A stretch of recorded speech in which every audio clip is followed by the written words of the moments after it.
He was just a struggling mechanic, trying to make it through another brutal winter until he heard faint cries echoing through the blizzard and discovered two small figures huddled behind his workshop, nearly frozen to death. That moment changed everything. What happened next? No one could have predicted. Not the mysterious woman who would arrive days later in tears, not the shocking family secret that would unravel, and certainly not the convoy of black luxury vehicles that would roll into their small mountain town, bringing with them a truth so extraordinary it would transform not just 3 lives, but an entire community. This is a story about courage, unexpected family, and the kind of miracle that happens when one person's kindness creates ripples that reach farther than anyone could imagine. Before we jump back in, tell us where you're tuning in from. And if this story touches you, make sure you're subscribed, because tomorrow I've saved something extra special for you. The wind howled through the gaps in the old garage doors like a wounded animal, carrying with it the bitter promise of another harsh January night in Cedar Falls. Thomas Wright pulled his worn flannel shirt tighter around his shoulders as he worked beneath the hood of a rusted pickup truck, the only light coming from a flickering, fluorescent bulb that had been threatening to give out for weeks. At 38, Thomas had the weathered hands of a man who'd been fixing things his entire adult life, first in his father's shop, then in his own small garage that barely kept the lights on. His dark hair, streaked with premature gray, stuck out at odd angles from running his hands through it countless times throughout the day. The worry lines around his eyes had deepened over the past 2 years, etched there by sleepless nights and mounting bills. The garage, Wright's Auto Repair, sat on the outskirts of Cedar Falls, a mountain town of barely 3,000 souls, nestled in a valley between snow-capped peaks. It wasn't much to look at, a corrugated metal building with faded paint and a gravel lot dotted with the skeletal remains of vehicles that their owners had long since abandoned. But it was his, bought with every penny he'd saved, and a loan that still haunted his dreams. Thomas wiped his hands on an oil-stained rag and glanced at the small space heater humming weakly in the corner. The heating bill alone was killing him this winter. The temperature had dropped to 15 below zero for the past week, and the old building leaked heat like a sieve. He'd already had to choose between keeping the garage warm and keeping his small apartment above it livable. The garage won. He couldn't work on cars with frozen fingers. His daughter Sarah, 16 and stubborn as her mother had been, was upstairs doing homework at the kitchen table, probably wearing 3 sweaters, because he couldn't afford to heat both spaces properly. She never complained, not once, but Thomas saw how she pulled her sleeves down to cover her hands when she wrote, how she wore thick socks to bed, how she'd taken to drinking endless cups of hot tea just to stay warm. The truck he was working on belonged to Mrs. Patterson, an elderly widow who paid him in casseroles and promises that she'd settle up when her Social Security check came in. Thomas didn't have the heart to turn her away, even though his own bank account showed a balance that made his stomach clench with anxiety. The mortgage payment was due in 12 days, and he was still short by nearly $800. He'd already called every customer who owed him money, had taken on side jobs, shoveling driveways and fixing broken furnaces, had even swallowed his pride and applied for a second job at the lumber mill on the other side of town. But winter in Cedar Falls was unforgiving to small businesses. People held onto their money, made do with repairs they'd normally pay professionals to handle, and put off anything that wasn't absolutely essential. Thomas straightened up, his back, protesting after hours bent over engines. Through the grimy window, he could see snow falling in thick, heavy flakes, the kind that promised to dump another 6 inches by morning. The weather report had been calling for a massive storm system to move through the area, bringing with it the kind of cold that made pipes burst and cars refused to start. He was just about to call it a night when he heard it, a sound that didn't belong to the winter wind or the settling of old metal. A voice, high-pitched and desperate, cutting through the storm like a knife. Thomas froze, listening. There it was again, fainter this time, but unmistakably human.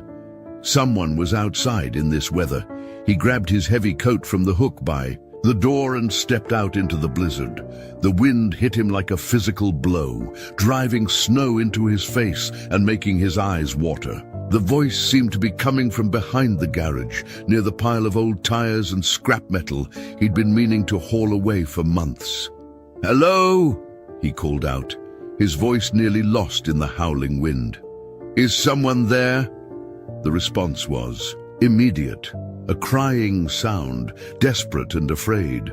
Thomas fumbled for the flashlight on his keychain and followed the sound, his boots crunching through snow that was already ankle-deep. What he found made his heart stop. Two small figures were huddled together behind an old oil drum, pressed against the back wall of his garage. Even in the dim light of his flashlight, he could see they were boys, maybe 5 or 6 years old, wearing nothing but thin jackets and sneakers that were completely inadequate for the weather. Their lips were blue, their small bodies shaking violently, and their dark hair was crusted with ice. "Oh my God," Thomas breathed, immediately shrugging out of his coat.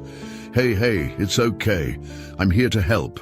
The boys looked up at him with huge, frightened eyes. They were clearly twins, identical except for a small scar on one boy's forehead. They clung to each other desperately, too cold and scared to speak.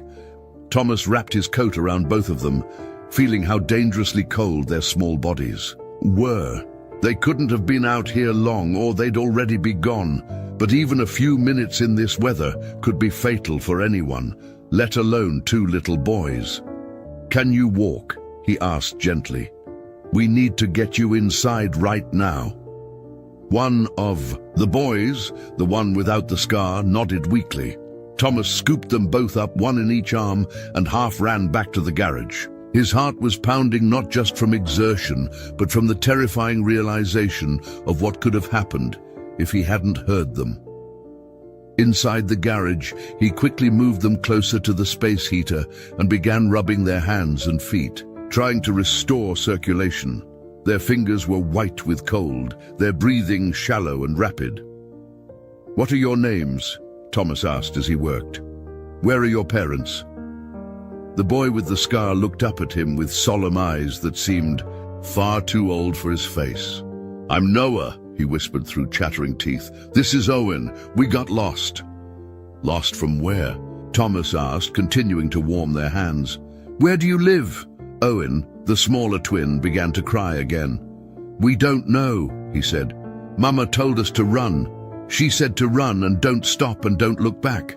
Thomas felt a chill that had nothing to do with the weather.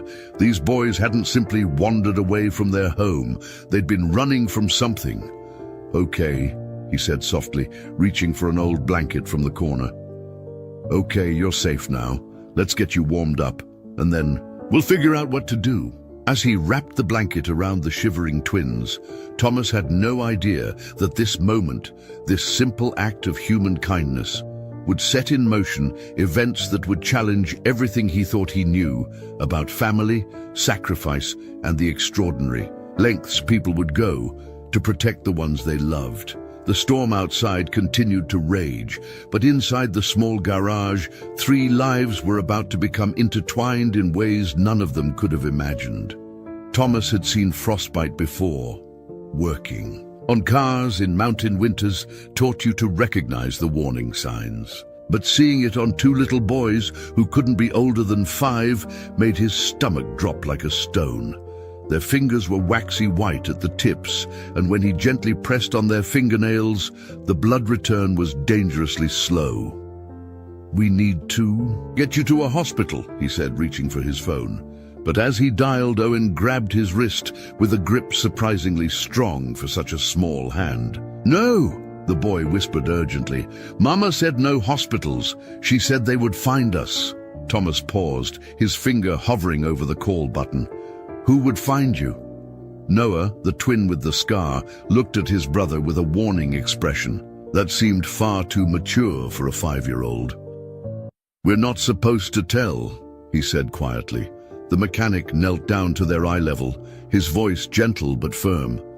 "Boys, you could lose your fingers if we don't get you medical attention. Can you tell me anything about why your mama said no hospitals?"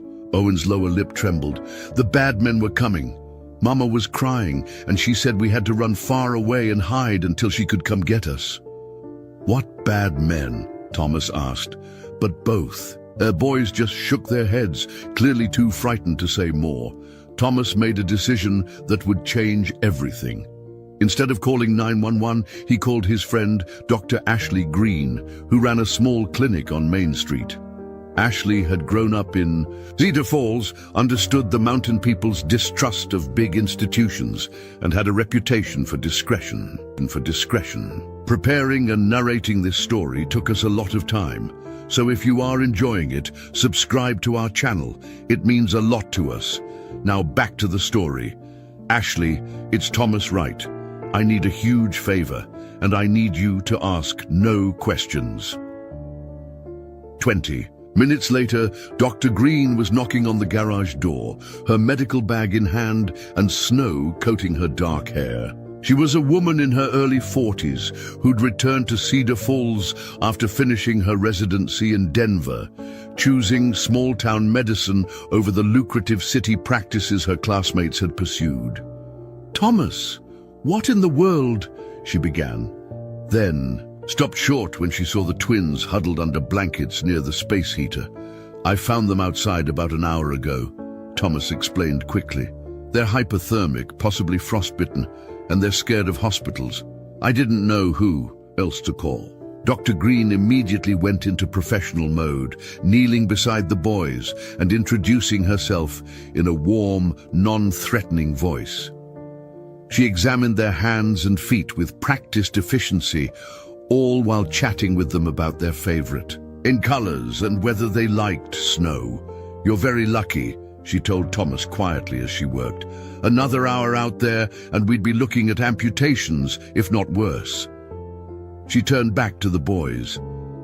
"Noah and Owen, right?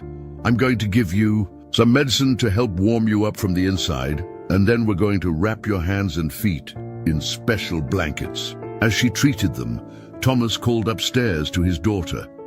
"Sarah, can you come down here for a minute?" Sarah appeared at the top of the stairs that led to their apartment, her homework in hand. At 16, she had her mother's warm brown eyes and her father's stubborn chin.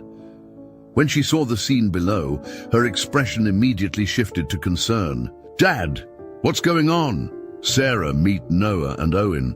They got caught in the storm. Can you go make some hot chocolate?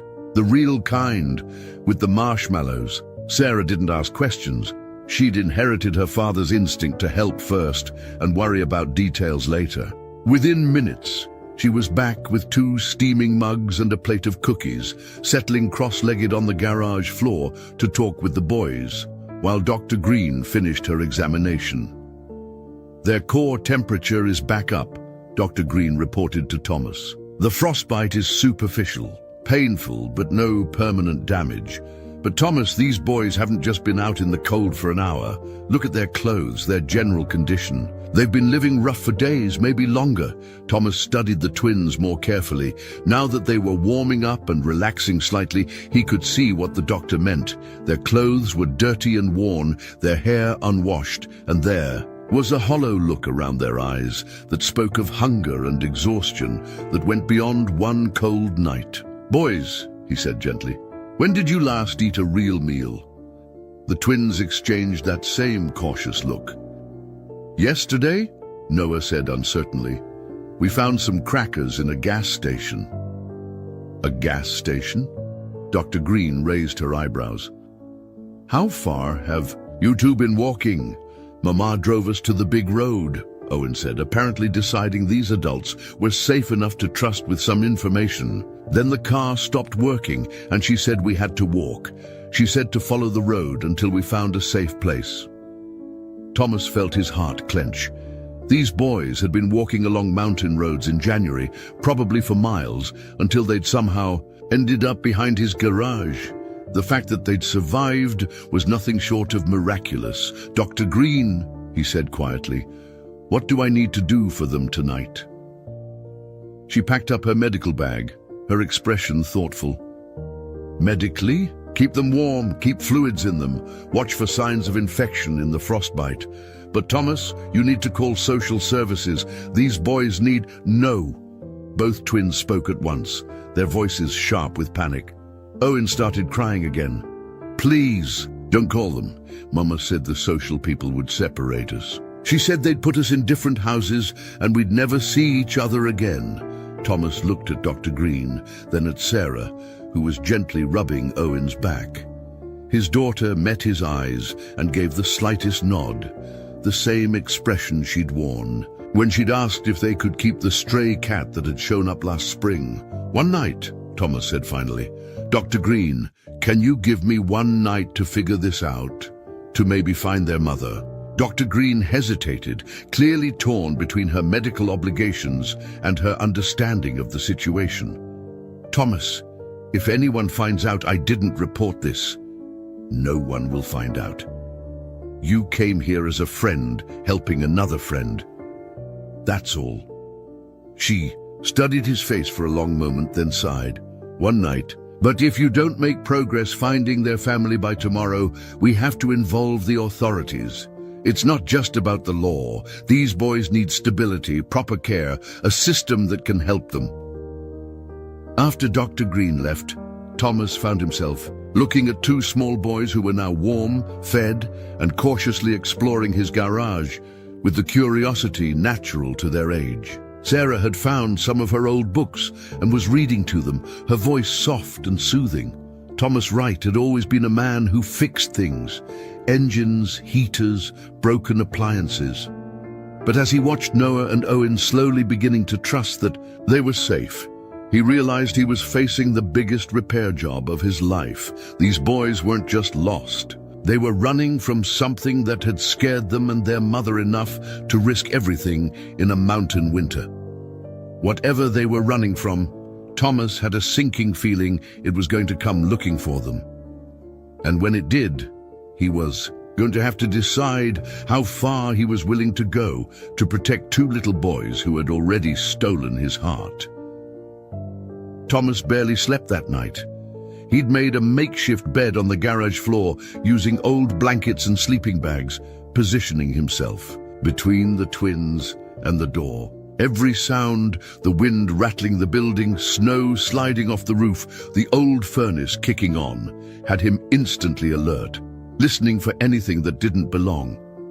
The boys had finally fallen asleep around midnight, exhausted from their ordeal.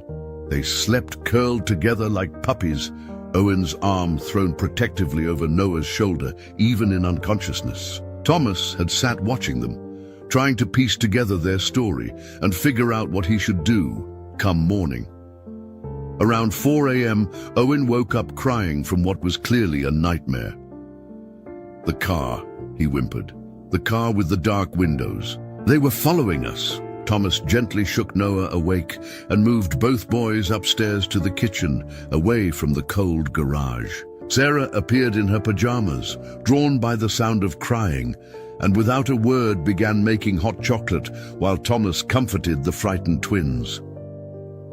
"Can you tell me about the car?" Thomas asked softly, wrapping a blanket around Owen's shoulders.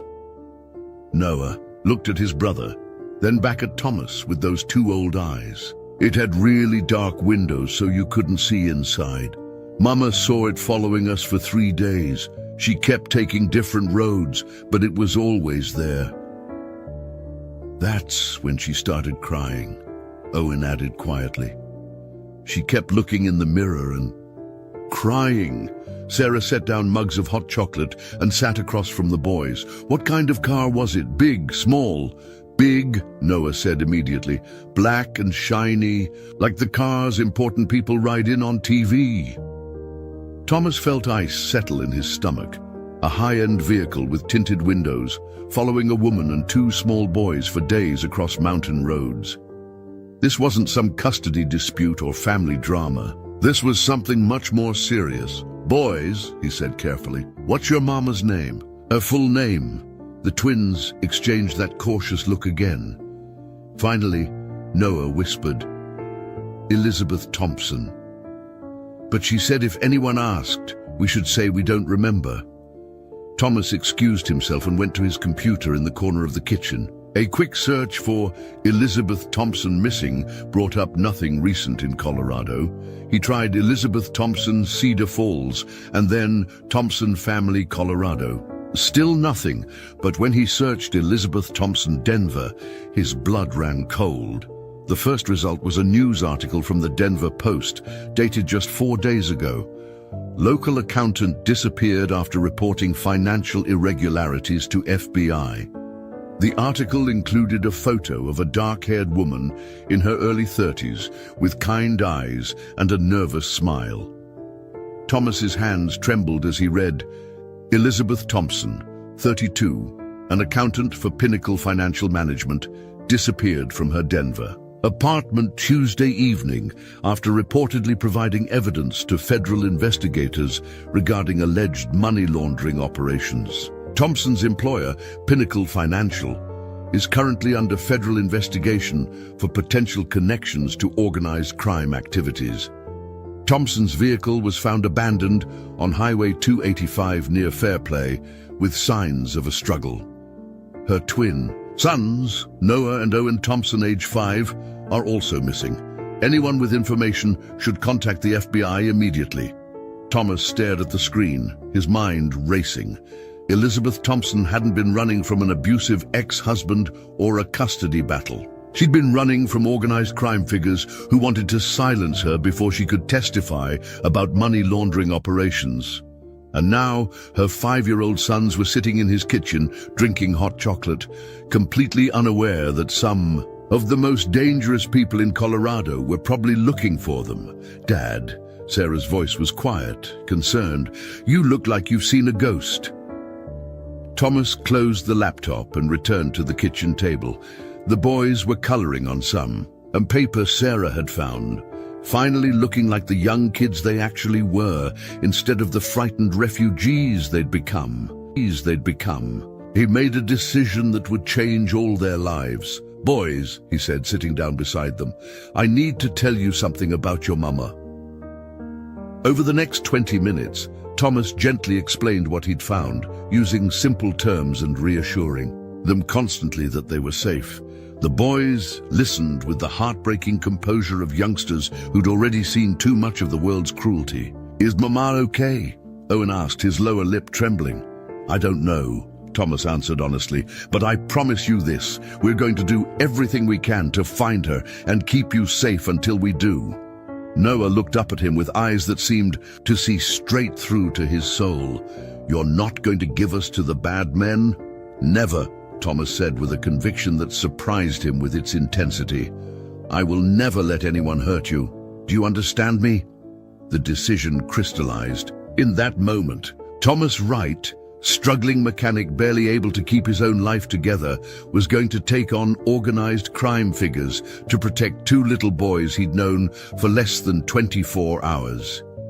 He thought about his bank account, his mortgage payment, due in 11 days, the precarious balance of his small business. He thought about the risks he was taking, harboring potential witnesses in a federal investigation, interfering with what was probably an ongoing FBI case, putting his own daughter in potential danger. None of it mattered. Sarah, he said, turning to his daughter. Pack a bag, we're taking a little trip. Sarah raised her eyebrows but didn't question him. She'd learned to trust her father's judgment, even when it led them into complicated situations. Where are we going? Noah asked. Thomas was already moving, pulling out his phone to make the call that would officially make him part of this dangerous game. We're going to find someone who can help us locate your mama, and then we're going to bring her home. He dialed the number for the FBI field office in Denver. Thomas Wright crossed a line from which there would be no return.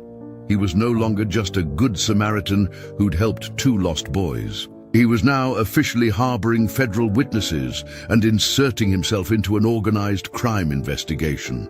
But as he looked at Noah and Owen, who were watching him with the first genuine hope he'd seen in their eyes, Thomas knew he'd made the only choice his conscience would allow. These boys had been through enough. They deserved someone who would fight for them, someone who wouldn't give up when things got dangerous, even if that someone was just a broke mechanic from a small mountain town who'd never fought anything more dangerous than a stubborn carburetor in his entire life. The FBI field office in Denver was nothing like what Thomas had expected. Instead of the sterile, intimidating environment he'd imagined from movies, he found himself sitting in a cramped conference room with chipped paint and fluorescent lights that flickered intermittently. Across from him sat Special Agent Jennifer Collins, a woman in her early 40s with sharp eyes and graying hair pulled back in a practical ponytail.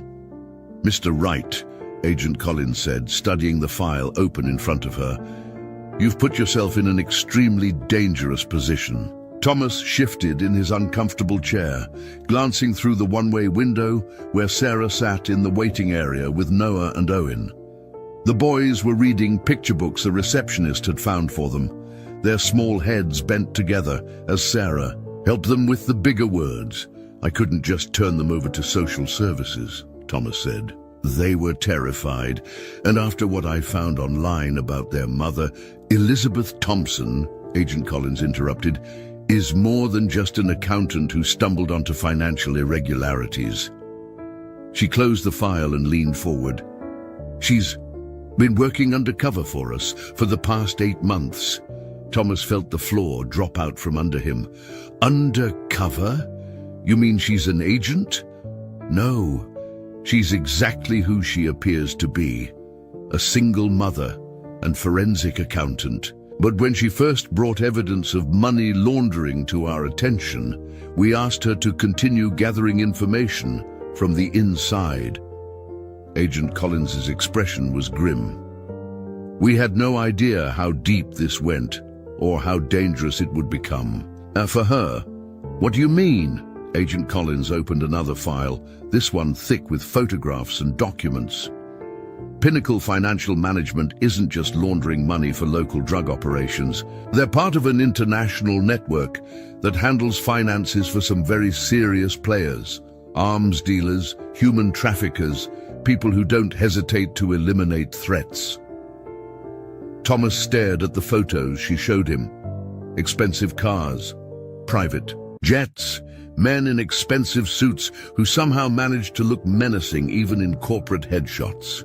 And Elizabeth was gathering evidence on all of this? She was supposed to be pulling back, Agent Collins said quietly. 2 weeks ago, we told her the operation was getting too hot, that she needed to extract herself and the boys immediately. But she said she was close to cracking their main server, getting access to international accounts that would bring down the entire network. So she stayed. She stayed. And 3 days ago, someone inside Pinnacle figured out what she was doing. Agent Collins pulled out a photograph that made Thomas's blood run cold. It showed Elizabeth's abandoned car, driver's side door hanging open, purse scattered on the ground, clear signs of a struggle. "Do you know if she's—" Thomas couldn't finish the question. "We don't know. She had a panic protocol. If she was compromised, she was supposed to send the boys to a safe house we'd established in Grand Junction. Instead, she apparently told them to run, and somehow they ended up walking along mountain highways in January." Thomas rubbed his face, trying to process everything. "Why didn't she follow the protocol?" Agent Collins was quiet for a long moment. "Because someone leaked the safe house location. We found evidence that at least one person in our Denver office has been feeding information to Pinnacle's security team." The implications hit Thomas like a physical blow. "You have a mole." "We have a mole, which means Elizabeth was right not to trust our extraction plan, and it means those boys are safer with you in Cedar Falls than they would be in federal custody right now." Thomas looked through the window again at Noah and Owen, who were now drawing pictures with crayons Sarah had found somewhere. They looked so normal, so innocent. It was impossible to believe they were at the center of an international criminal conspiracy. "What do you need from me?" Thomas asked. Agent Collins studied him carefully. "Are you prepared for what this might mean? These people don't just threaten, they follow through, and they have resources you can't imagine." Thomas thought about his garage, his mortgage payment, his quiet life in Cedar Falls. Then he thought about Owen's nightmares and Noah's two serious eyes. "I'm prepared. Then I need you to go back to Cedar Falls and act normal. Keep the boys safe, but don't change your routine dramatically. We're going to put surveillance on your place, but it has to be subtle. If Pinnacle's people realize we're protecting you, they'll know the boys are there." "What about finding Elizabeth?" Agent Collins's expression softened slightly. "We're doing everything we can. But Mr. Wright, you need to understand. The boys may be the only witnesses to whatever Elizabeth discovered.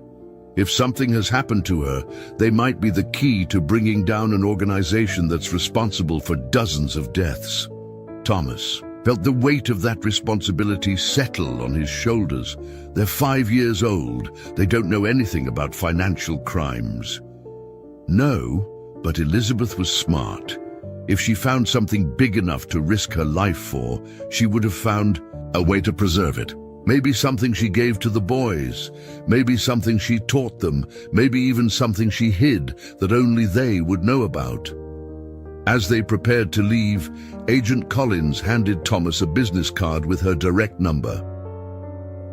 "Call me if anything unusual happens.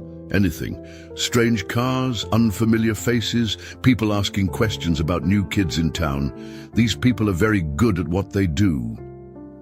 The drive back to Cedar Falls was quiet. Sarah sat in the passenger seat, occasionally glancing back at the boys who had fallen asleep in their car seats, borrowed from the FBI office. Thomas's mind raced with everything Agent Collins had told him. "Dad," Sarah said quietly, "are we really going to be able to keep them safe?" Thomas gripped the steering wheel tighter. "I don't know, sweetheart, but I know we're going to try." As they crested the hill that led down into Cedar Falls, Thomas saw his small town with new eyes. The narrow main street, the scattered houses, the mountains that surrounded them like protective walls. It all looked different now. This wasn't just his home anymore. It was a fortress he'd have to defend. Back at the garage, as he tucked the exhausted twins into the makeshift beds he'd prepared upstairs, Owen grabbed his hand. "Mr. Thomas," the little boy whispered. "Mama said if anything happened to her, we should remember the song." Thomas knelt beside the bed. "What song?" Noah sat up, rubbing his eyes. "The counting song. She made us practice it every night." "Can you sing it for me?" In small, sweet voices, the twins began to sing what sounded like a simple nursery rhyme about counting stars and following numbers. But as Thomas listened, something nagged at him. The numbers didn't follow a normal pattern, and some of the words seemed strangely specific. As the boys drifted off to sleep, Thomas realized that Elizabeth Thompson might have been even smarter than Agent Collins knew. She hadn't just gathered evidence against Pinnacle Financial. She taught it to her sons in the form of a lullaby. Thomas spent the next morning researching everything he could find about Elizabeth Thompson, while the boys played quietly with Sarah in the apartment above the garage.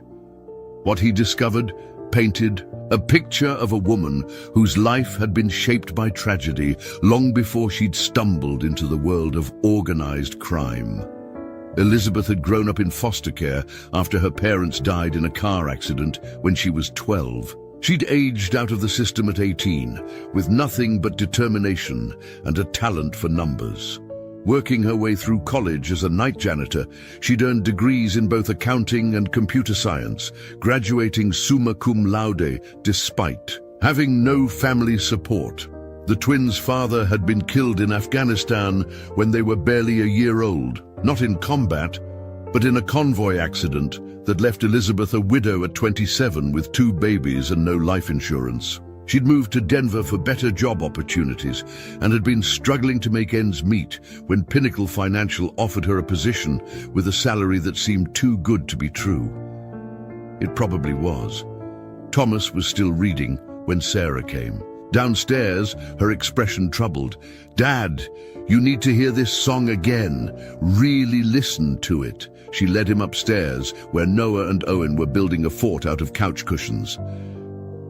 "Boys," Sarah said gently, "can you sing that counting song? And for my dad again, the one your mama taught you?" The twins looked at each other with that familiar, cautious expression, but after a moment, Noah nodded. They sat side by side and began to sing in their sweet, high voices. "Count the stars from 1 to 9. 7, 4, 2, 8 makes the line. Follow numbers, don't you see? 3, 1, 5, 9 sets you free. Account for mountains, account for streams. 6, 2, 7, 4 fulfills your dreams. Cayman wines and Swiss snow white. 8813 shines so bright." Thomas felt his blood turn to ice as the meaning became clear. These weren't random numbers, they were account numbers. Foreign bank account numbers. "Boys," he said carefully, trying to keep his voice casual, "did your mama teach you any other songs?" Owen nodded enthusiastically. "The name song, the one about all mama's friends." Noah began reciting what sounded like a simple rhyme about people, with funny names. But Thomas recognized immediately what it really was, a list of aliases and code names, probably belonging to Pinnacle's international contacts. "There's more," Sarah whispered, leading him back downstairs. "Show him, Owen." Owen reached into the small backpack they'd been carrying when Thomas found them, the only possession they'd managed to keep through their ordeal. From a hidden pocket, he pulled out what looked like a simple coloring book. But when Thomas examined it more closely, his hands began to shake. The coloring book was filled with seemingly innocent drawings, houses, cars, animals, but hidden within the pictures were notations in a code so subtle that anyone casually flipping through would see nothing but a young mother's attempts to entertain her sons. Except Thomas recognized some of the house numbers. They corresponded to addresses he'd heard Agent Collins mention. The license plates on the drawn cars matched patterns he'd seen in the FBI files. And the prices, written next to drawings of toys, were amounts that could only be money laundering transactions. Elizabeth Thompson hadn't just been gathering evidence. She'd been building a complete map of Pinnacle Financial's entire operation, and she'd hidden it in plain sight in her son's children's songs and coloring book. "My God," Thomas breathed. She was brilliant. Sarah looked over his shoulder at the innocent-looking drawings. "This is what those people are after, isn't it? Not just the boys, this information." Thomas nodded grimly. The evidence Elizabeth had compiled could bring down not just Pinnacle Financial, but an entire international network of criminals. Account numbers, contact lists, transaction records, it was all there, disguised as childhood games and songs. "Dad," Sarah said quietly, "if this is what I think it is, we're not just hiding two little boys. We're sitting on evidence that could put dozens of very dangerous people in prison for life." As if summoned by her words, Thomas's phone rang. Agent Collins's number appeared on the screen. "Mr. Wright," her voice was tense, "we have a problem. Someone's been asking questions about new residents in Cedar Falls. Our surveillance team spotted a black SUV with Colorado plates doing slow drives through your neighborhood this morning." Thomas's grip tightened on the phone. "How much time do we have?" "I don't know. They're being careful, probably doing reconnaissance before they make a move.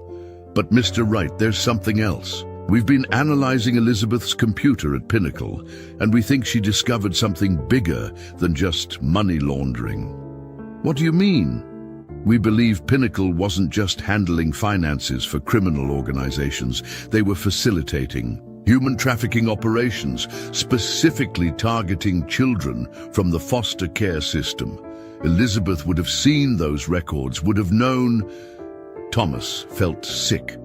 Elizabeth Thompson, who'd grown up in foster care herself, had discovered. that the company she worked for was involved in trafficking vulnerable kids like she'd once been. No wonder she'd risked everything to bring them down.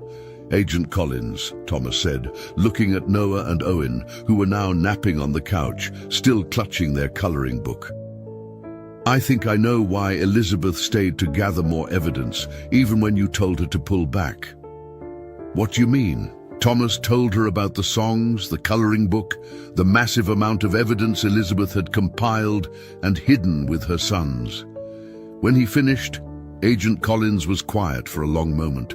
"Mr. Wright," she said finally, "those boys aren't just witnesses. They're carrying enough evidence to dismantle one of the largest criminal networks in North America. And if our suspects realize that..." She didn't need to finish the sentence. Thomas understood. The people hunting Noah and Owen weren't just trying to eliminate witnesses to their mother's investigation. They were trying to recover evidence that could destroy their entire operation, and that evidence was currently sleeping on his couch, disguised as nursery rhymes and crayon drawings. As Thomas hung up the phone, he realized that everything had changed again. He wasn't just protecting two frightened little boys anymore. He was guarding the key to bringing justice for countless victims, including Elizabeth Thompson, who'd sacrificed everything to make sure her sons could finish what she'd started. The weight of that responsibility was almost crushing, but as he looked at Noah and Owen, peaceful in sleep for the first time since he'd found them, Thomas Wright made another choice that would define the rest of his life. He wasn't giving up. No matter what came next, they came at sunset, when the mountain shadows were long and the streets of Cedar Falls were nearly empty. Thomas first noticed them while he was closing up the garage for the day, a convoy of 5 black SUVs moving slowly down Main Street like a funeral procession, their tinted windows reflecting the dying light. His blood turned to ice. These weren't FBI vehicles or local law enforcement. These were the wolves Agent Collins had warned him about. Thomas quickly locked the garage and ran upstairs, taking the steps 3 at a time. "Sarah!" he called urgently. "Get the boys and go to your room. Lock the door and don't come out until I tell you." Sarah looked up from where she was helping Noah and Owen with a puzzle, immediately reading the fear in her father's voice. "Dad, what's..." "Now, Sarah, please." She gathered the twins without question, ushering them toward her bedroom. Owen looked back with worried eyes. "Mr. Thomas, are the bad men here?" "Just stay with Sarah," Thomas said, forcing his voice to remain calm. "Everything's going to be okay." But as he watched the SUVs pull into a perfect formation in front of his garage, Thomas wasn't sure he believed his own words. The vehicles sat there for several minutes, engines idling, creating an atmosphere of menace that seemed to press against the windows of his small apartment. Thomas could see neighbors peering out from behind curtains, sensing something wrong, but not understanding what they were witnessing. Finally, doors began opening. The men who emerged weren't the crude thugs Thomas had expected. They were professionals, wearing expensive suits despite the mountain cold, moving with military precision, each one clearly armed despite the concealed nature of their weapons. There were at least 15 of them, more than enough to handle one small-town mechanic and his family. The leader was a tall man in his 50s, with silver hair and cold grey eyes. He approached the garage with the confident stride of someone accustomed to getting his way through intimidation. When he knocked on the door, it was 3 precise raps that somehow managed to sound like a demand. Thomas made sure the apartment door was locked behind him before heading downstairs. He opened the garage door to find the man standing there with 2 companions flanking him like bodyguards. "Mr. Wright," the man said in a voice that carried a slight accent Thomas couldn't place. "My name is Byron King. I represent certain business interests that have been inconvenienced by some missing property." "I don't know what you're talking about," Thomas replied, trying to keep his voice steady. Byron King smiled, but it never reached his eyes. "Of course you don't. May I come in?" It's quite cold out here, and we have much to discuss. Thomas wanted to refuse, but the sight of the other men positioned around his property suggested that this wasn't really a request. He stepped aside and allowed Byron King to enter the garage, though he made sure to stay near the door. "Impressive operation you have here," King said, looking around at the modest garage with obvious disdain. "Very quaint. I imagine it provides a comfortable living for a man of simple needs. What do you want?" King walked over to Thomas's workbench and picked up a wrench, examining it with exaggerated interest. "I want what every businessman wants, Mr. Wright, a return on my investment. You see, certain items have gone missing from my organization, items that belong to me. I don't have anything that belongs to you." "Oh, but you do." King set down the wrench and turned to face Thomas directly. "Two very specific items that were removed from my possession without authorization. I believe you call them Noah and Owen." Thomas felt his hands clench into fists. "Those boys aren't property. They're human beings. They are whatever I say they are," King replied, his voice hardening. "And right now, they are thieves in possession of stolen information that could cause significant damage to my business operations. They're 5 years old. Age is irrelevant. They have something I need, and I will have it back." King began walking slowly around the garage, his footsteps echoing in the concrete space. "You see, Mr. Wright, Elizabeth Thompson was a very foolish woman. She thought she could steal from me, lie to me, betray the trust I placed in her. She thought wrong." Thomas's heart hammered in his chest. "Where is she?" King paused his circling and smiled again. "Ms. Thompson discovered that there are consequences for disloyalty, permanent consequences." The implication hit Thomas like a physical blow. Elizabeth was dead. These monsters had killed a mother for trying to protect vulnerable children. "Now," King continued, "you have a choice to make. You can return my property, all of it, including any information the boys may have memorized. And this unpleasant business can be concluded quietly. Or you can continue this foolish attempt at heroism and discover what happens to people who interfere with my operations. And if I refuse," King gestured toward the window, where Thomas could see the other men positioned around his property, "then I'm afraid your charming little family will experience the same consequences as Ms. Thompson, starting with your daughter, who seems like such a sweet girl." Thomas felt rage building in his chest like a fire. This man was threatening Sarah, threatening 2 innocent little boys, threatening him for the crime of showing basic human decency. "Of course," King added conversationally, "there's also the matter of your business. It would be unfortunate if something were to happen to this garage, a fire perhaps, or maybe the bank might suddenly find irregularities in your loan payments. These things happen to people who make poor choices." Thomas looked around his garage, the business his father had started, the livelihood he'd built with his own hands, the only security he could offer his daughter. King was offering him a choice between saving his own life and protecting 2 boys who had already lost everything. "I need time to think," Thomas said finally. Byron King checked his expensive watch. "You have 1 hour, Mr. Wright. 60 minutes to bring the boys and any materials they may have with them to this garage. After that, my patience expires and your problems become much more serious." He walked toward the door, then paused. "Oh, and Mr. Wright, don't even consider calling your FBI friends. Agent Collins is currently dealing with some urgent matters back in Denver, something about evidence tampering charges. She won't be taking any calls tonight." With that, Byron King walked out of the garage, leaving Thomas alone with the weight of an impossible choice. Through the window, he could see the SUVs maintaining their positions, the men inside patient as predators waiting for prey to make a fatal mistake. Upstairs, Sarah and the twins were waiting for him to somehow make this nightmare go away. Thomas Wright, small-town mechanic, was about to find out what he was really made of. Thomas climbed the stairs to his apartment with legs that felt like lead. Each step carried the weight of Byron King's ultimatum, the image of those cold grey eyes, and the knowledge that in 58 minutes he would have to make a choice that would define not just his own life, but the lives of everyone he cared about. Sarah was waiting for him in the living room, her face pale but determined. "Dad?" I could hear voices. Who was that man?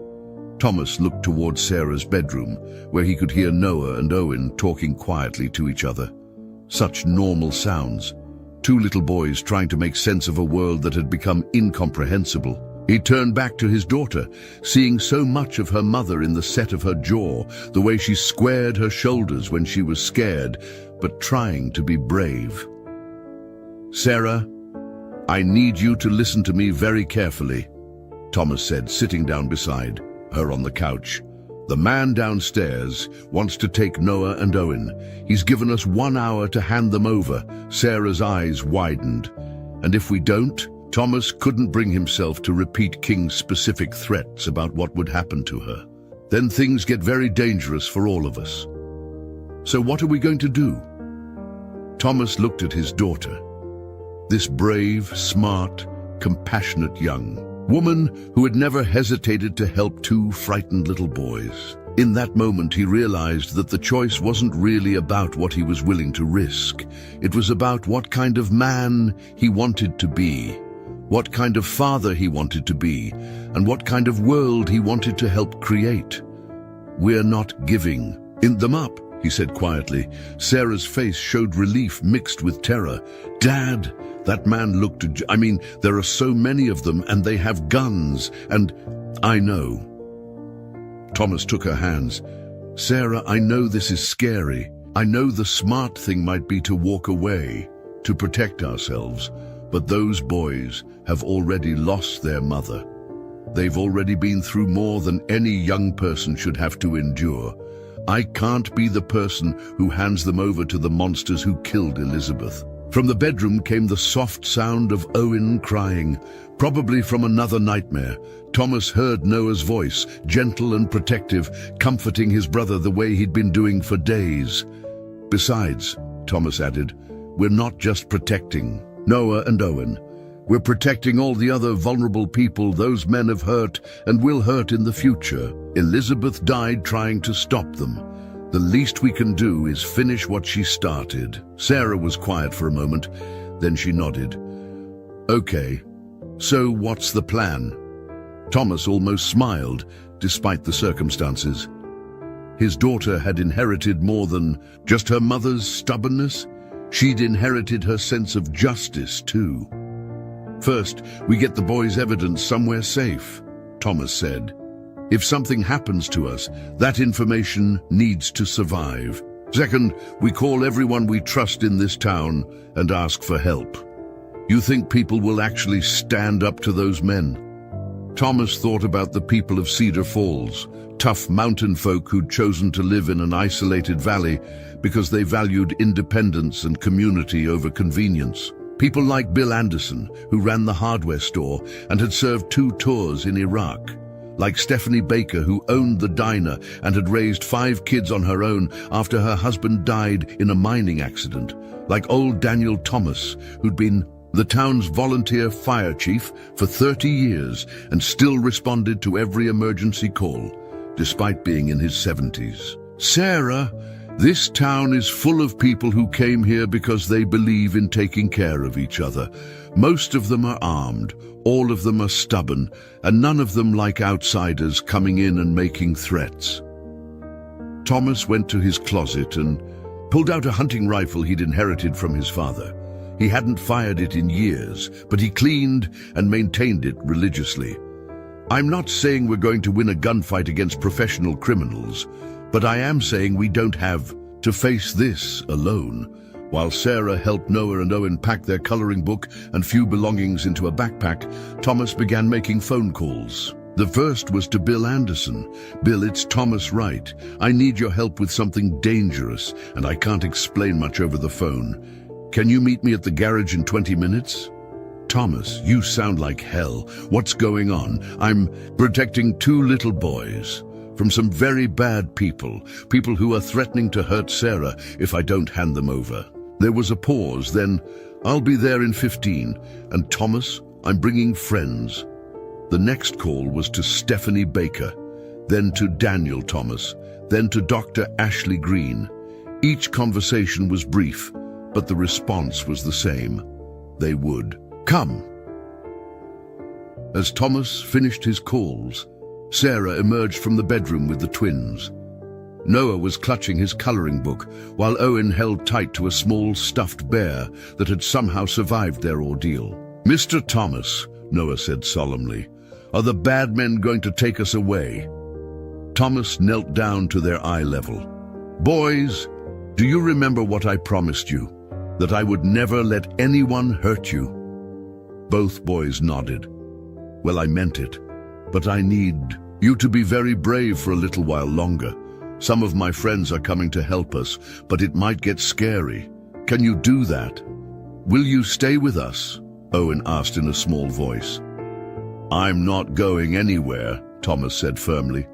"Sarah and we're going to make sure you're safe. That's a promise. That's a promise." 15 minutes later, Thomas heard vehicles pulling up outside. Not the menacing black SUVs, but pickup trucks and older cars driven by people he'd known for years. He looked out the window and felt his heart swell with something that might have been hope. Bill Anderson was there with his military bearing and a rifle case. Stephanie Baker had arrived with her eldest son, both of them carrying what looked like hunting gear.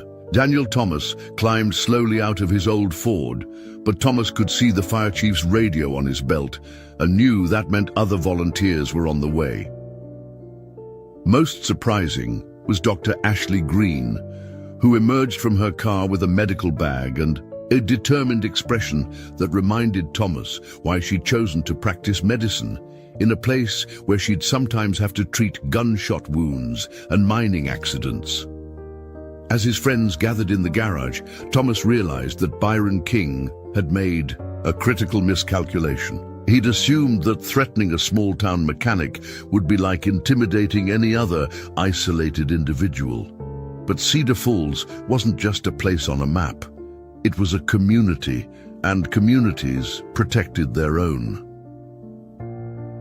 When King returned in 37 minutes, he wouldn't be facing just Thomas Wright. He'd be facing an entire town that had decided 2 little boys were worth fighting for. Thomas checked his watch. 42 minutes until King's ultimatum expired. 42 minutes to turn an auto repair garage into a fortress and a group of ordinary citizens into the last line of defense for 2 innocent boys. It was going to have to be enough. The garage had been transformed into something that looked like a combination war room and community center. Bill Anderson had spread a map of Cedar Falls across Thomas's workbench, marking strategic positions with the precision of someone who'd planned military operations in hostile territory. Stephanie Baker had taken charge of communications, using her Dyna's radio system to coordinate with other volunteers throughout the town. Daniel Thomas sat in the corner, his weathered hands steady as he checked the mechanisms of hunting rifles that hadn't been fired in anger since the Korean War.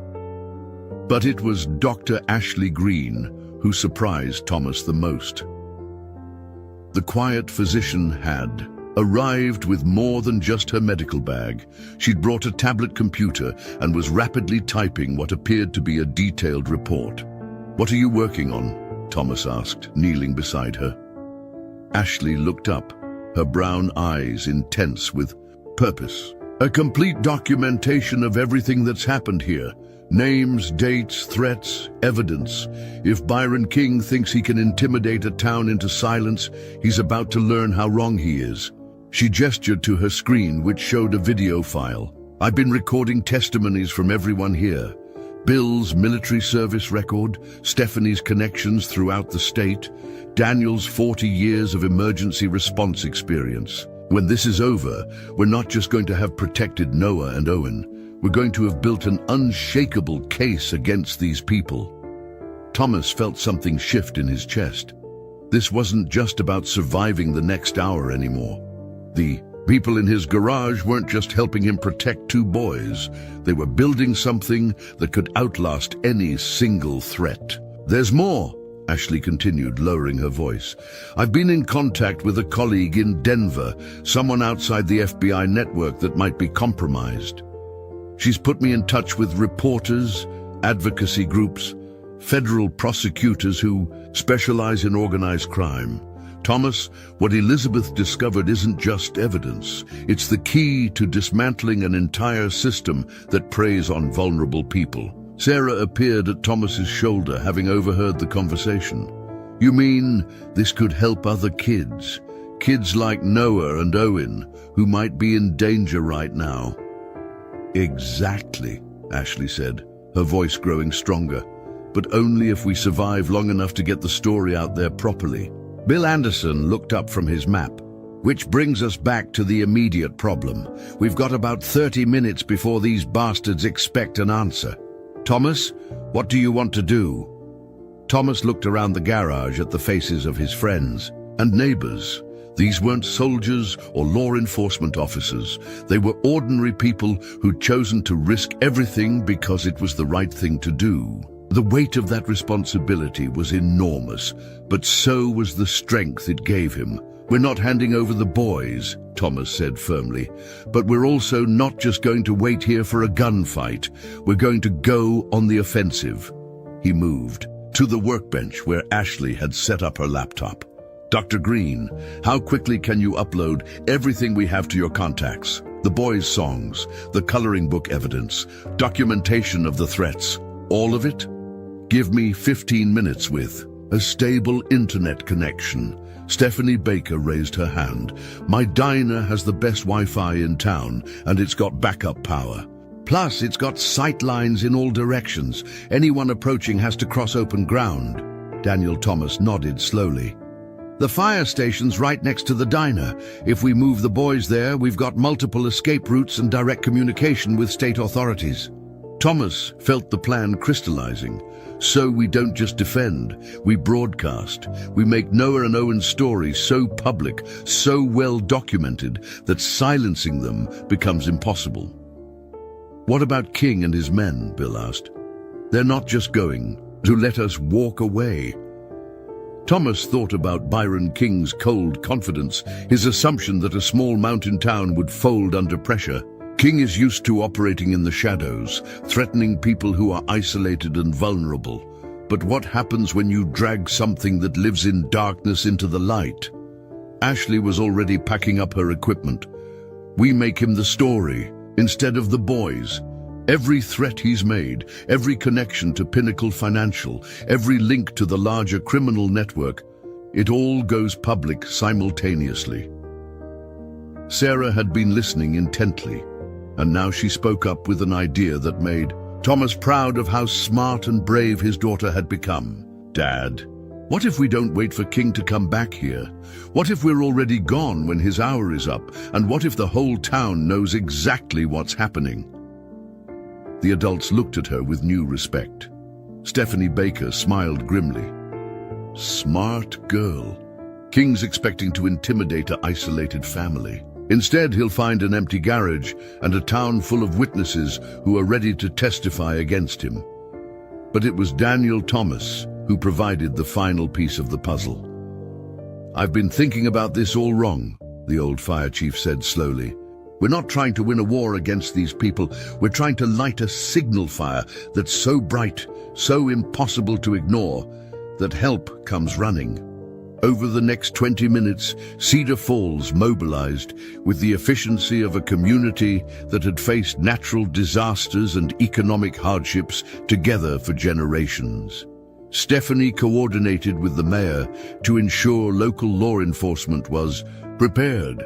Bill used his military contacts to reach federal agencies outside the potentially compromised FBI network. Daniel activated the volunteer fire department's emergency communication system, creating a network that stretched across 3 counties, and Ashley worked frantically to upload terabytes of evidence to secure servers, creating multiple copies that would be simultaneously released to news organizations, prosecutors, and advocacy groups if anything happened to them.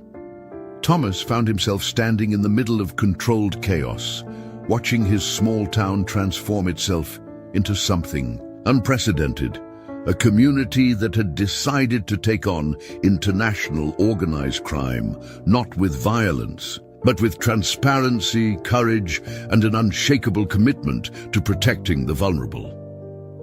Noah and Owen sat quietly in the corner, still clutching their coloring book and stuffed bear, but their eyes had lost some of the haunted look that had torn at Thomas's heart. They were surrounded by adults who were clearly working to protect them, who spoke to them gently and treated them like the precious kids they were, rather than the valuable assets King saw them as. "Mr. Thomas," Owen said softly, tugging at his sleeve, "are all these people here because of us?" Thomas knelt down to the little boy's eye level. "They're here because they believe every young person deserves to be safe and loved, just like your mama believed." Noah looked up from his coloring book, his young face serious. "Mama always said that good people have to help each other, especially when bad people try to hurt someone." "Your mama was a very smart woman," Thomas said, "and she would be so proud of how brave you boys have been." As the minutes ticked down to King's deadline, Thomas realized that something extraordinary had happened in his small garage. They hadn't just planned a defense, they'd created a movement. They hadn't just protected two boys, they'd built a community response that could serve as a model for standing up to predators everywhere. When Byron King returned, expecting to find a frightened mechanic ready to surrender, he would instead discover that he'd picked a fight with something much more dangerous than an individual family. He'd picked a fight with a community that had decided to care more about justice than safety, more about protecting innocence than preserving their own comfort. And in doing so, Thomas Wright and the people of Cedar Falls were about to prove that sometimes ordinary people could accomplish extraordinary things simply by refusing to look the other way when evil demanded their silence. The countdown continued, but Thomas no longer felt like he was racing toward a confrontation. He felt like he was building towards something that would outlast any single threat. A proof that communities could still come together to protect the vulnerable and stand up for what was right. Whatever happened in the next few minutes, they had already won something important. The diner had never looked more like a fortress and a sanctuary at the same time. Stephanie Baker had cleared out all the customers and locked the doors, but left the lights on and the coffee brewing, making it clear that Cedar Falls wasn't hiding from Byron King's threats, just reorganizing to meet them on their own terms. Thomas sat at a corner booth with Noah and Owen, watching Ashley work at her laptop with the intense focus of a surgeon performing a life-saving operation. Her fingers flew across the keyboard as she uploaded the final pieces of evidence to secure servers around the country. Every few seconds, her phone buzzed with confirmations from news organizations, federal prosecutors, and advocacy groups. "Last upload complete," she announced, looking up with exhausted relief.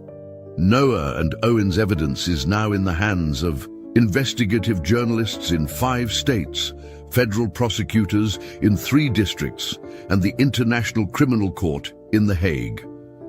Sarah, who had been helping coordinate communications from the diner's radio setup, turned from her station.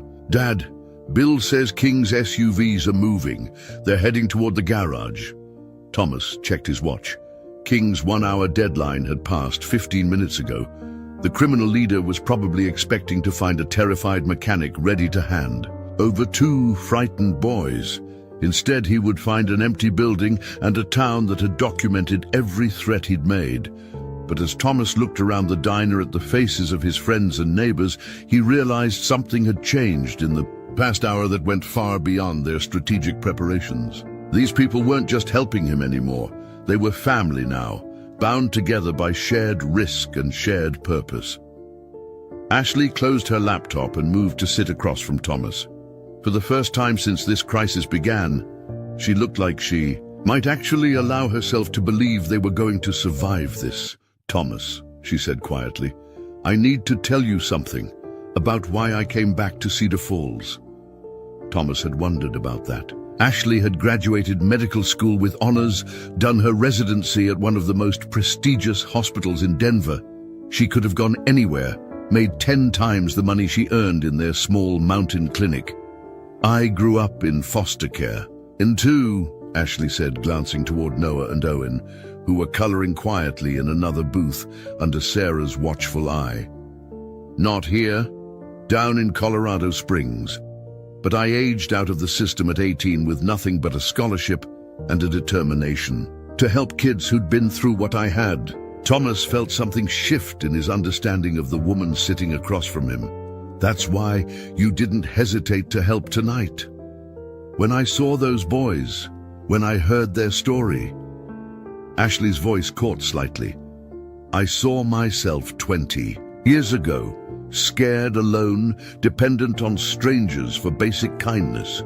She looked directly at Thomas. "Do you know what saved me?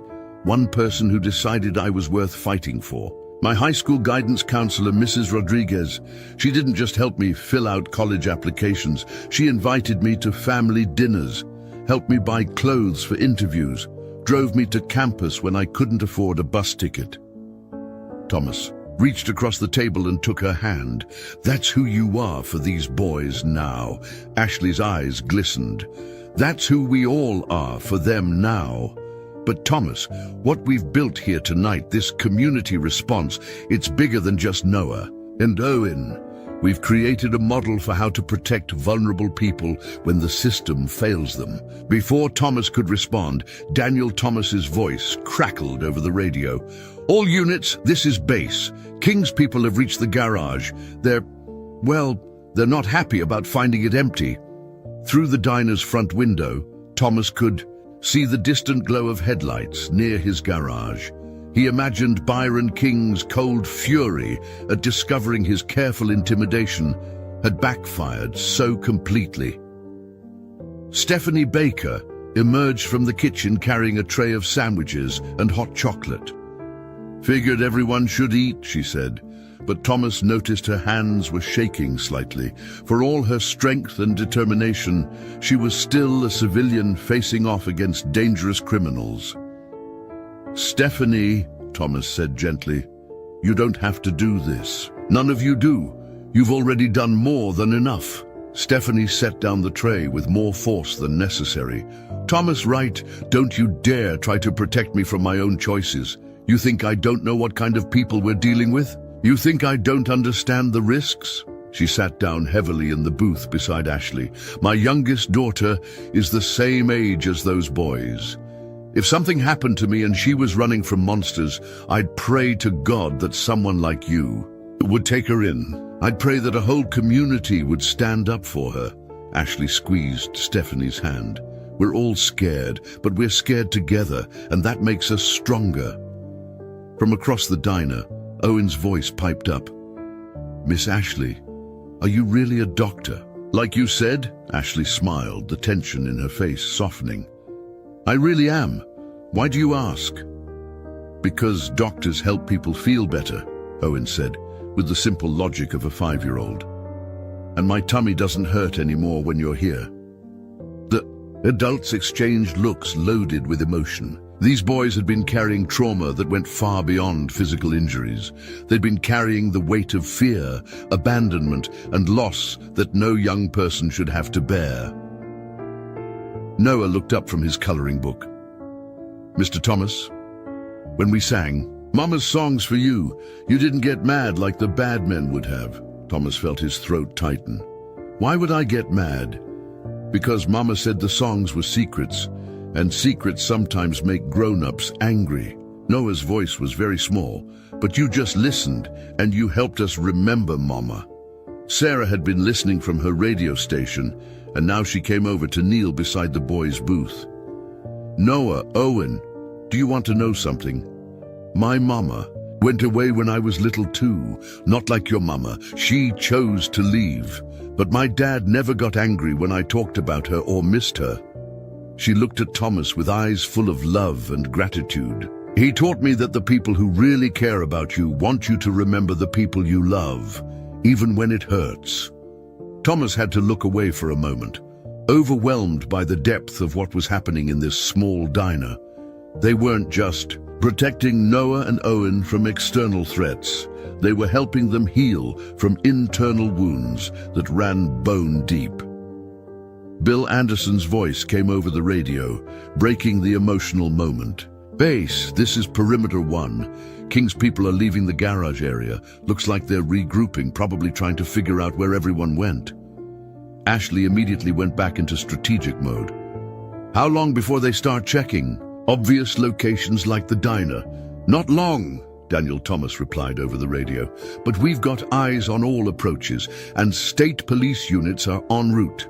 Should be here within the hour." Thomas looked around the diner one more time, at Ashley's laptop full of evidence that would bring down an international criminal network, at Stephanie's determined face as she coordinated with emergency responders, at Sarah's gentle interaction with two traumatized boys, at the radio chatter that proved an entire community was watching over them. "Ashley," he said quietly, "regardless of what happens tonight, we need to keep this going, this network, this community response. We need to make it permanent."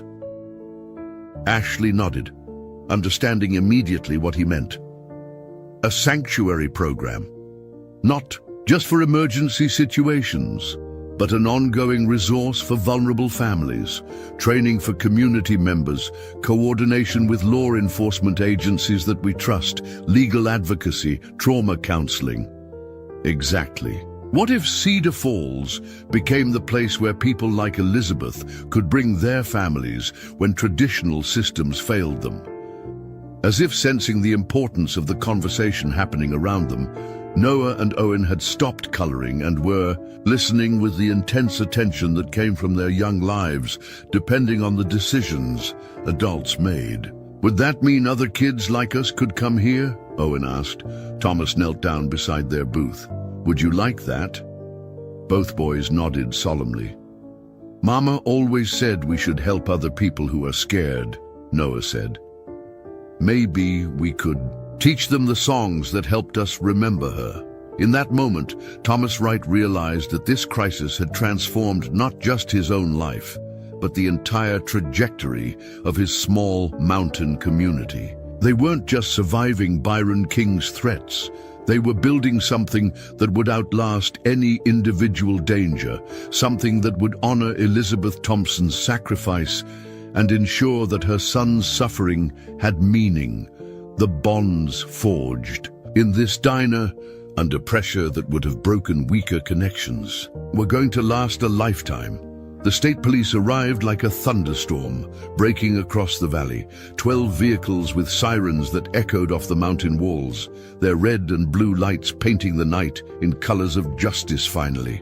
Arriving, Thomas watched through the diner's front window as the convoy surrounded Byron King's black SUVs in the parking lot of his garage, and for the first time in hours, he felt like he could actually breathe. But it was the unmarked sedan that pulled up in front of the diner that made Ashley grab his arm with excitement. "That's Agent Patricia Williams," she said, checking her phone as it buzzed with a text message. "The federal prosecutor I've been coordinating with. She's not FBI, she's from the Justice Department's Organized Crime Task Force." Agent Williams was a woman in her 50s with steel gray hair and the bearing of someone who'd spent decades taking down dangerous criminals. She entered the diner with 3 other federal agents, all of them carrying tablets and recording equipment that suggested this wasn't just a rescue operation.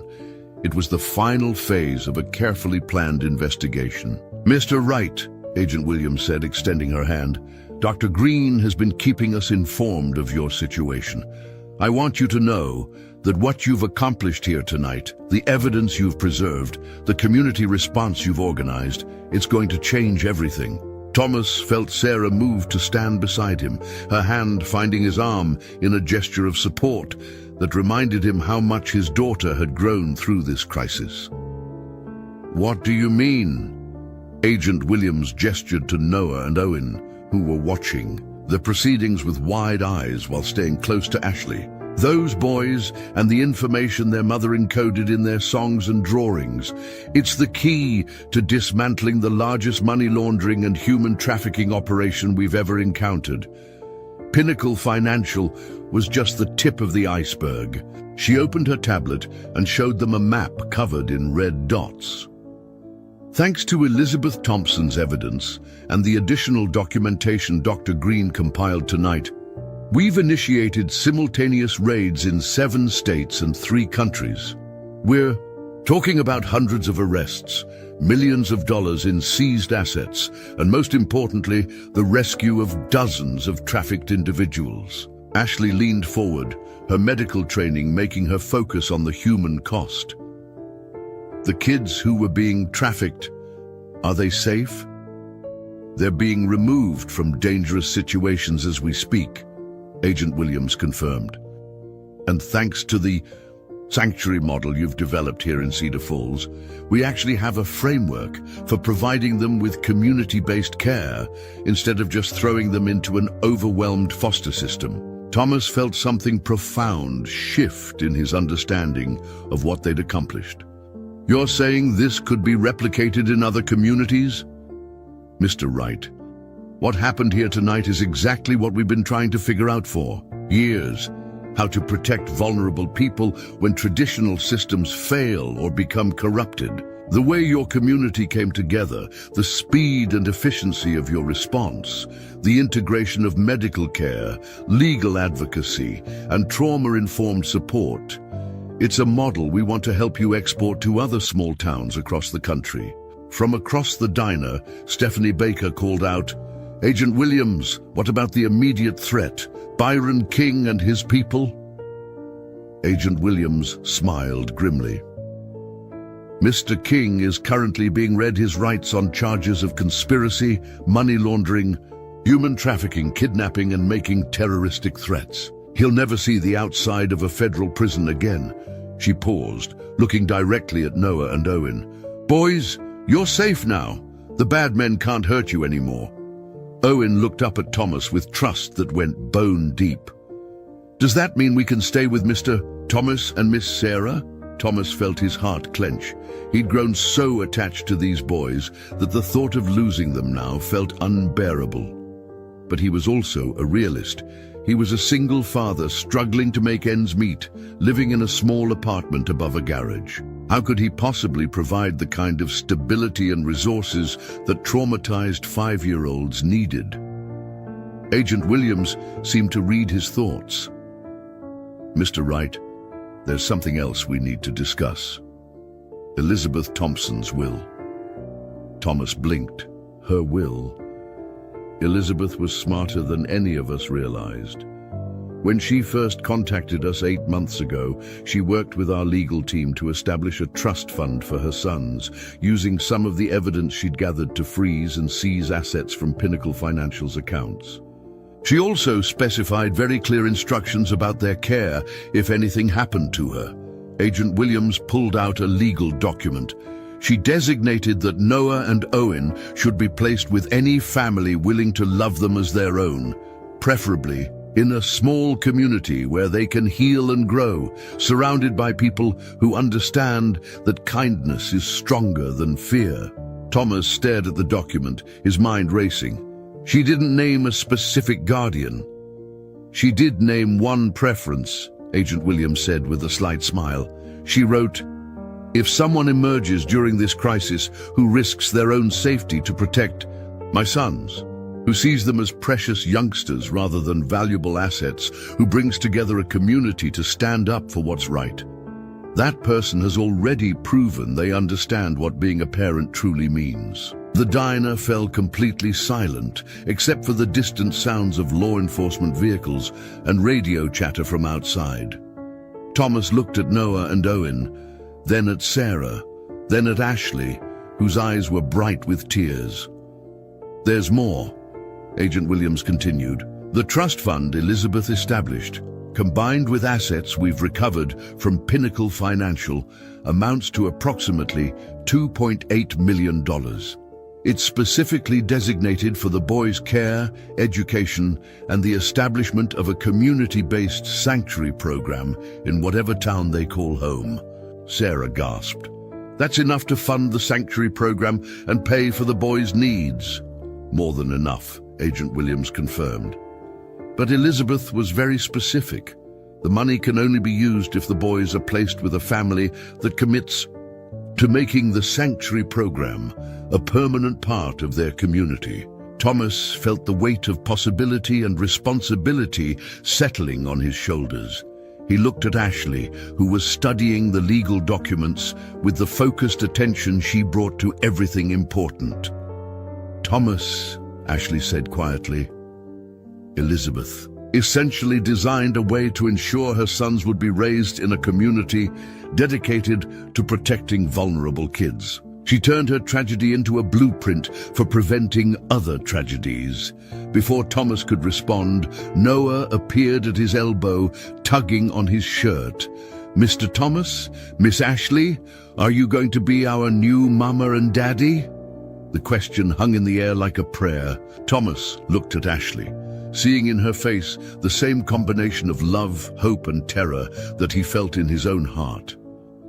Boys, Ashley said gently, kneeling down to their eye level. Would you like that? Yes, Owen said immediately. You make us feel safe. And Miss Sarah is the best big sister ever. Noah nodded solemnly. Mama told us that families aren't just about blood. She said families are about people who choose to love each other every day. Thomas felt his throat tighten with emotion. He looked at Ashley, this remarkable woman who'd emerged from her own traumatic childhood to become a healer, who'd risked everything tonight to protect two boys she barely knew, who'd seen the same vision he had for building something that could help vulnerable families. Ashley, he said quietly, I know this is happening fast, and I know it's complicated, but... She stood up, moving close enough that he could see the gold flecks in her brown eyes. Thomas Wright, are you asking what I think you're asking? I'm asking if you want to build a life together, not just because of the boys, not just because of the sanctuary program, but because, he paused, searching for words adequate to the moment, because I've fallen in love with who you are. Your courage, your compassion, the way you see solutions where other people see problems. I'm asking if you want to be partners, in every sense of the word. Ashley's smile was like sunrise breaking over the mountains. Yes, to all of it. Yes to the boys, yes to the sanctuary, yes to building something beautiful together. She reached up and kissed him, and Thomas felt like everything in his life had suddenly aligned into perfect focus. When they broke apart, they were surrounded by applause from everyone in the diner, Stephanie wiping her eyes, Daniel Thomas grinning behind his coffee cup, Sarah beaming with joy, and Noah and Owen clapping their hands with delight. Agent Williams cleared her throat with professional amusement. I'll take that as an acceptance of guardianship? Absolutely, Thomas and Ashley said simultaneously, then laughed at their synchronization, but it was Sarah who provided the moment that would live in Thomas's memory forever. She knelt down beside Noah and Owen, her voice serious but warm. Boys, I want you to know something. When I was little and my mom left, I used to dream about having brothers. I used to wish for a family that chose to stay together instead of falling apart. She looked up at Thomas and Ashley. I never imagined I'd get such amazing little brothers and such a perfect stepmom all at the same time. Noah and Owen launched themselves at Sarah, wrapping their small arms around her neck in a group hug that brought tears to every adult eye in the room. Over the next hour, as federal agents continued processing evidence and arrests, the people of Cedar Falls began planning their future. Bill Anderson volunteered to help convert an unused building on Main Street into the sanctuary's headquarters. Stephanie Baker offered to coordinate community volunteer training. Daniel Thomas promised to work with law enforcement agencies to develop rapid response protocols. And Dr. Ashley Green, soon-to-be Dr. Ashley Wright, began sketching out plans for a comprehensive program that would provide trauma-informed care, legal advocacy, educational support, and community integration for vulnerable families. As dawn began to break over the mountains, Thomas stood on the diner's front porch with his new family. Sarah had fallen asleep in a booth, exhausted by the emotional intensity of the night. Noah and Owen were curled up together on another bench, finally peaceful in their sleep. Ashley stood beside him, her hand in his, watching the sunrise paint the valley in shades of gold and promise.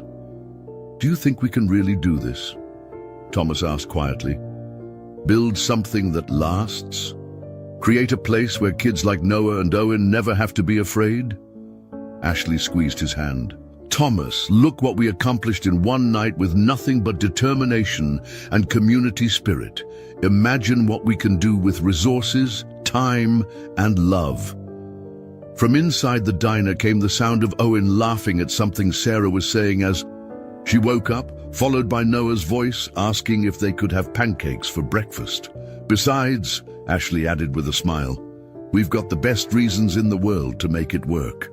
Thomas kissed her forehead, feeling like the luckiest man alive. 12 hours ago, he'd been a struggling mechanic facing financial ruin. Now he was part of a family, a community leader, and a guardian to 2 little boys who'd survived the unimaginable.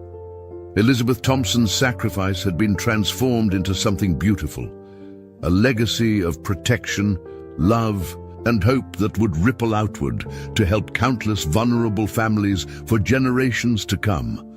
And it all started with a simple choice to hear cries in a storm and refuse to walk away. 2 years later, the morning sun streaming through the windows of the Cedar Falls Community Sanctuary Center caught the dust motes dancing in the air like tiny stars, illuminating a scene that would have been impossible to imagine just 24 months earlier. Thomas Wright, now Thomas Wright Green, after he and Ashley had decided to hyphenate their names, stood in the main reception area, watching 7-year-old Noah help a new arrival, a little girl named Emma who had just escaped a trafficking situation in Nevada. "The scared feeling goes away," Noah was saying with the quiet wisdom of someone who'd survived the unimaginable. "It takes a while, but it really does. And Miss Ashley gives the best hugs, and Mr. Thomas makes pancakes shaped like dinosaurs." Thomas felt his heart swell as he watched his son, and Noah was truly his son now in every way that mattered, offering comfort to another frightened youngster with the natural empathy that came from understanding what it meant to be lost and then found. The Sanctuary Center occupied what had once been an abandoned hotel on the outskirts of Cedar Falls. With Elizabeth Thompson's trust fund and additional federal grants, they'd transformed the building into something unprecedented. A comprehensive care facility that provided everything from emergency housing to legal advocacy to trauma counseling, all within a community-based model that treated vulnerable families as whole human beings rather than bureaucratic problems to be processed. Ashley emerged from her office, her face lighting up as she saw Thomas. Even after 2 years of marriage, he still felt that flutter of amazement that this incredible woman had chosen to build a life with him. She'd gained about 15 pounds since their wedding, the good kind of weight that came from finally feeling safe enough to relax, and her smile came easier now, reaching all the way to her eyes. "How's our newest arrival settling in?" Ashley asked, nodding toward Emma, who was now coloring alongside Noah and Owen at one of the small tables scattered throughout the reception area. Better than expected, Noah's taken her under his wing. Ashley's expression grew soft. "He's going to make an amazing social worker someday. Both boys are. They have this gift for making traumatized kids feel understood." It was true. Noah and Owen had not only healed from their own trauma, they'd transformed it into a superpower for helping others. They'd been featured in a documentary about community-based care that had aired on national television, talking about their mother's courage and the family that had chosen to love them. The documentary had generated so much interest that they now had sanctuary programs based on the Cedar Falls model, operating in 43 communities across 12 states. Speaking of the boys, Thomas said, Owen wanted to show you something.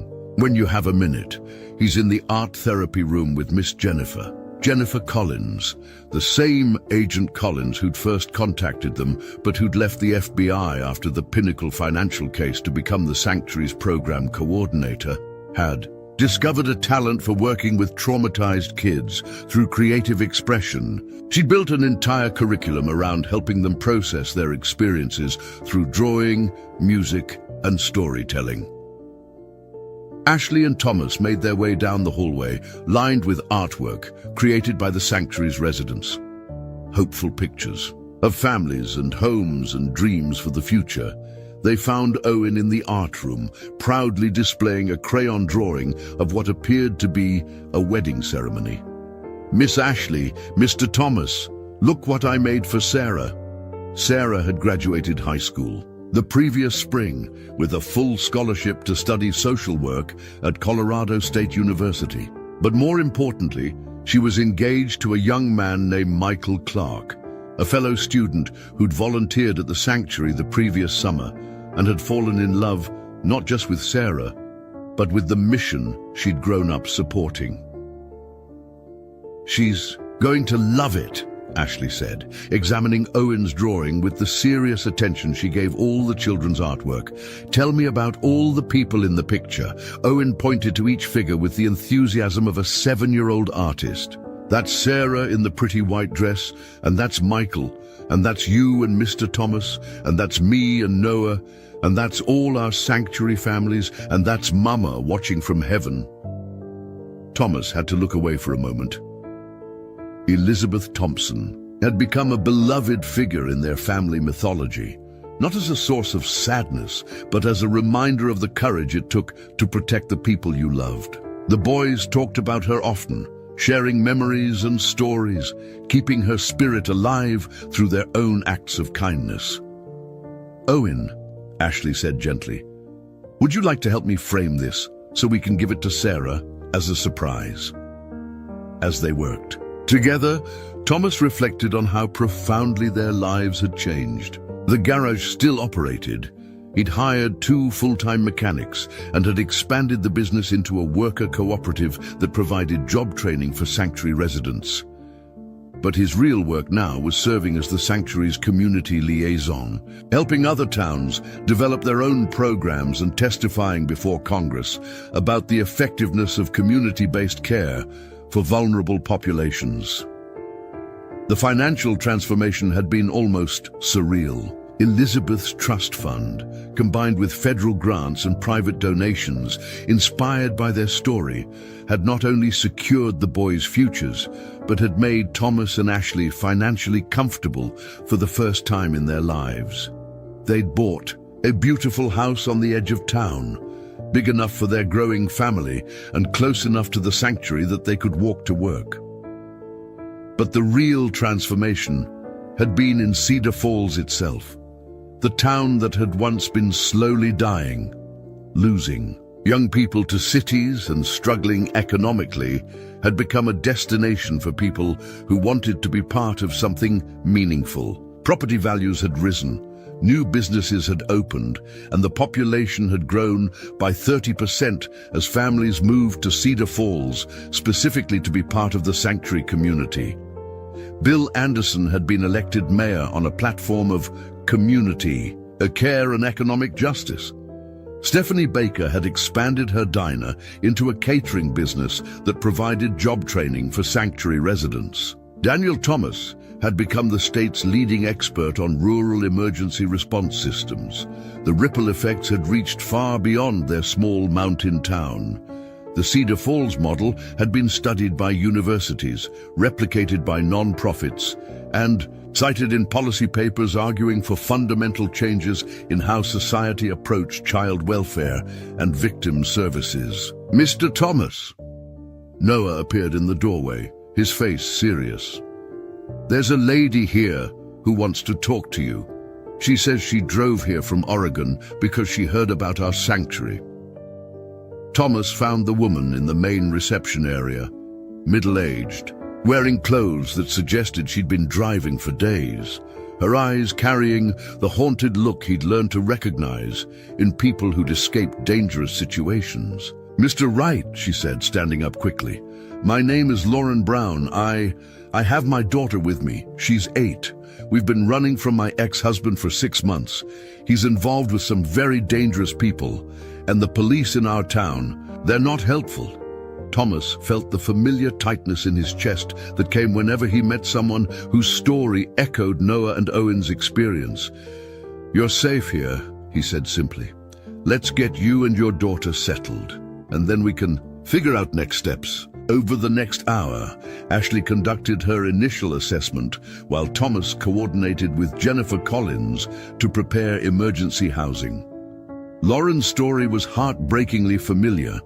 A mother who'd discovered her husband's criminal activities tried to report them and found herself targeted for elimination along with her daughter.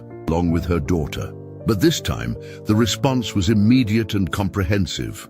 Within 2 hours, Lauren and her daughter were in secure housing with access to legal advocates, trauma counselors, and a community of people who understood exactly what they'd been through. The contrast with Noah and Owen's desperate flight through mountain snow couldn't have been starker.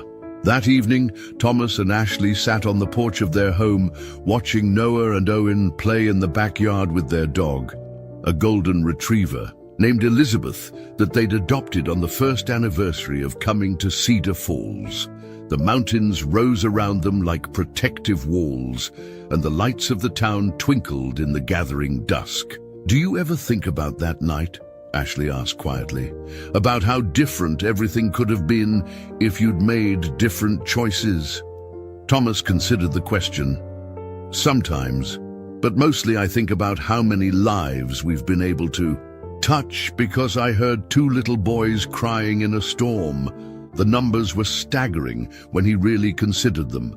The Cedar Falls Sanctuary alone had served over 300 families in 2 years. The 43 satellite programs had helped thousands more. The documentary about their story had inspired legislation in 6 states. Federal funding for community-based victim services had increased by 400%, largely due to the evidence their program had provided about its effectiveness. "Elizabeth would be so proud," Ashley said, reaching for Thomas's hand, "not just of how Noah and Owen have thrived, but of what her sacrifice made possible." From the backyard came the sound of the boys' laughter as they played with the dog. Normal sounds, happy sounds, the kind of carefreeness that had seemed impossible during those first terrifying days. "Mr. Thomas, Miss Ashley," Owen called out. "Come see what Noah taught Elizabeth to do." They found Noah patiently working with the dog, who was learning to balance a treat on her nose. "Just like Mama used to do with us," he explained. She said, "Patience and practice can teach anyone anything." Thomas knelt down beside his sons, and they were his sons, officially adopted and legally sealed with all the love and protection he could provide. "Your mama was very wise." "She still is," Owen said matter-of-factly. "She talks to us sometimes when we're helping other kids. Not with words, but we can feel her being proud." As they headed inside for dinner, Thomas's phone buzzed with a text. "Ramzera, Dad saw the news about the Sanctuary program being approved for national expansion. I'm so proud of you and Ashley. Can't wait to be home for the celebration next week. Love you all." The national expansion Sarah was referring to represented the culmination of 2 years of advocacy work. The federal government had officially adopted the Cedar Falls model as a pilot program for rural victim services, with plans to establish sanctuary communities in every state over the next 5 years. During dinner, Noah and Owen chatted about their plans to help train volunteers for the new programs, talking about teaching other kids the songs their mother had used to encode vital information and sharing the strategies they'd developed for helping traumatized youngsters feel safe.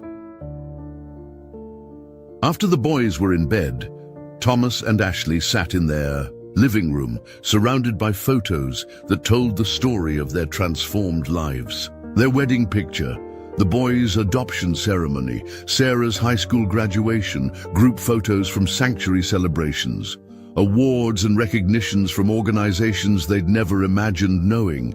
But the photo that meant the most to Thomas was a simple snapshot Jennifer had taken during their first month of operation.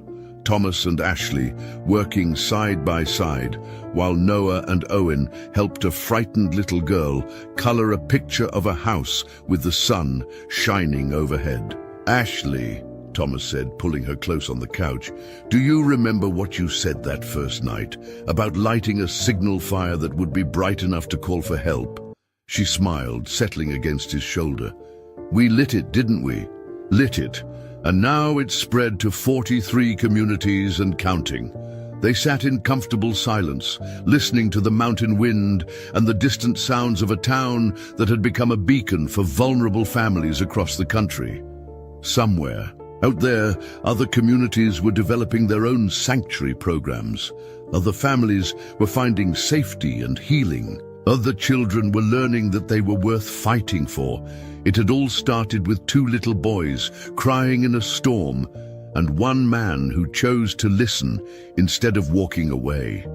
But it had become something that even Elizabeth Thompson, in all her careful planning, could never have imagined. A movement that was changing how society protected its most vulnerable members. Thomas Wright had once been a struggling mechanic who could barely keep his garage open. Now he was the co-founder of a program that was literally saving lives across the nation. Ashley had once been a small-town doctor working in isolation. Now she was a nationally recognized expert on trauma-informed community care.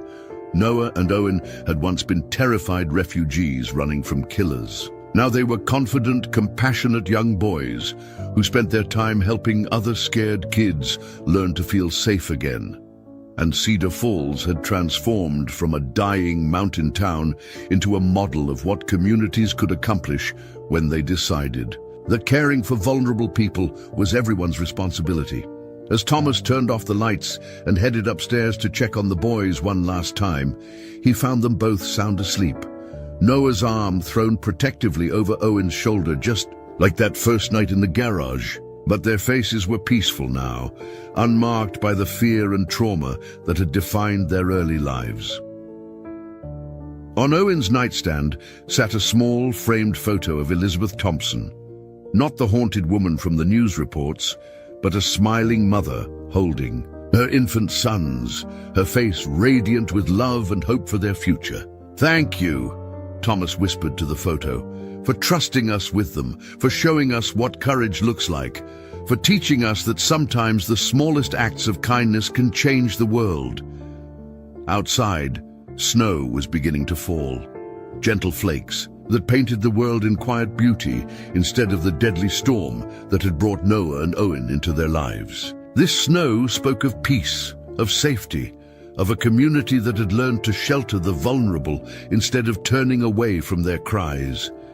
The legacy Elizabeth Thompson had created was secure, growing stronger every day, touching lives she would never know, but had somehow managed to save through the courage of her sacrifice and the kindness of strangers who had refused to remain strangers.